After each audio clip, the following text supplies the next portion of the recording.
a little model of our city, but although we know we don't have the high-rise buildings and all over here, but so we're here to show you is where water comes from and how it's treated.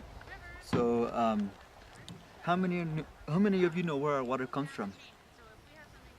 You had your hands up? Yeah.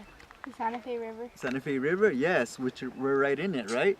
Underground. Underground, yes, our aquifer. Good job. Yeah, those are a couple sources. The stormwater. The stormwater. The BDD. BDD, yes, Buckman Direct Diversion, yeah, from the Rio Grande. Yeah, that's okay. Cool, guys. So we have 4 sources of water here in the city of Santa Fe. We got our watershed, which comes in our Santa Fe River, which comes from snowmelt and rainwater. We also have our well fields that are located on the Santa Fe River. And we also have our BDD, which is our Buckman Direct Diversion, which pumps water out of the Rio Grande.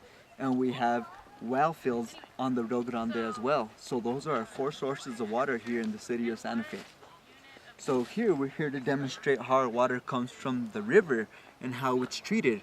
So as we pump water out of our river, it makes its way over to the water treatment plant. Here at the water treatment plant, which is up the road, like where we caught the bus dropped us off at, we actually put water into our first tank. Our water in our first tank, what it does is called the sedimentary tank. So that sedimentary tank is all the additional sand or mud or rocks or anything that's left over settles to the bottom, and our clear water stays on top. So that sludge or that dirty stuff gets scraped off the bottom, and our clear water makes its way into our next basin. So the next basin is called our coagulation basin. Who all knows what coagulation is? Yeah. Has anybody made Jell-O here? Yeah. Yeah. So when we stick the Jell-O into the fridge and it turns solid and jiggly and becomes one, that's what we call coagulation. And so what we're showing here is in our basin is this is actually a chemical is added to this basin, which causes it to coagulate, which causes it to clump together like this. So as it clumps together, our clumps form and get scraped off the top, and our clear water goes down to the bottom. So as our clear water settles down to the bottom, it then makes its way over to the filters. Over at the filter system, which we're pretending here is our little cotton ball, well, over at our filter system, we got some membrane filters, and they're about the size of a little tiny little piece of grass, up to a millimeter in size. And what that does is actually that they shoot the water through those little filters, and those filters catch all the additional bacteria or viruses that are left.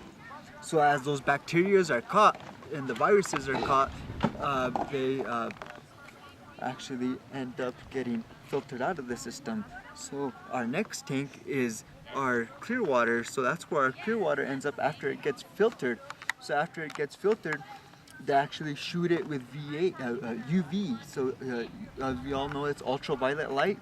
So they have some real strong ultraviolet lights, and they shoot it through the water, and that kills any more bacteria that's on there. So as they shoot the ultraviolet light through there, it then gets put into our storage tanks. Who all knows what our storage tanks look like over here? Those big tanks, usually yellow with the little staircase that go up to the top. Yeah? Okay. So we have a lot of those storage tanks here in town. So as our water is treated, it gets put into our water tanks. Over at our water tanks, they actually add a blue chemical to it. Does anybody know what it is? Oh, thank you. I lost a tree. Maybe you could just put it here on the... Can anybody tell me what the blue chemical is? We put it in our swimming pools.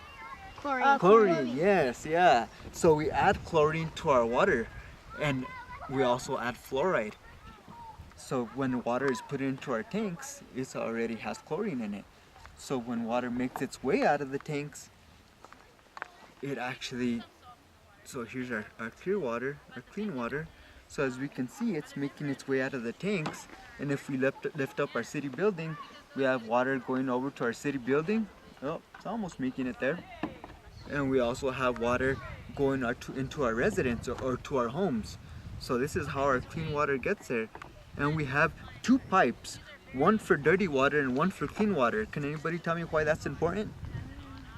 Yes? So you won't like drink the bacteria and all that. Yeah, so we won't drink our bacteria or our dirty water. That way we make sure, separates it. yeah, that way it separates it and make sure we always have clean drinking water.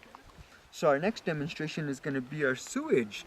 Actually, so do we know where our water goes after it's used?